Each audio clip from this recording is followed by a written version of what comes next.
На следната седница на Комисијата за избор и именувања ќе се бара повторување на огласот за избор на нов член на Судскиот совет предложен од парламентот, потврди од партнеричката група на ВМРО-ДПМН.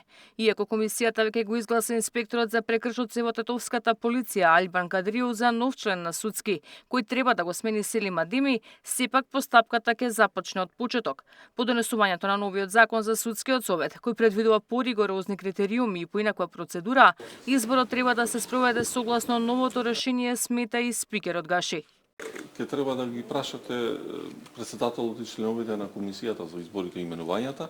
Најверојатно се на мислење да се повтори огласот заради тоа што имаме веќе нов закон и ке треба сите членови да се изберат по новиот закон. Но тоа мора да го донесат како одлука председателот и членовите на Комисијата на изборите и именувањата. Од денеска во Судски влегуваат и новите избрани членови како предлог на председателката Силјановска, Сузана Јошевска-Анастасовска и Арлинда Кадри-Шахиновиќ.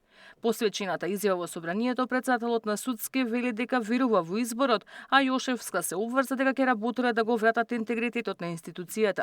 Тоа што го изјавив претходно дека не се ни сомнева во изборот на председателката, имајќи преди дека и таа нашата фела, таа е правник, таа е професор.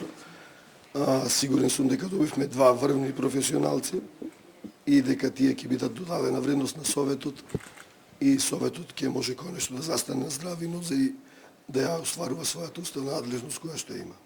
Заеднички ќе успееме да изградиме една силна институција или чекор по чекор, храбро, отчетно, одговорно и трпеливо да почнеме да се движиме во еден позитивен правец и да се зголемува довербата во судството, да допринесеме се зголемува довербата во правосудството.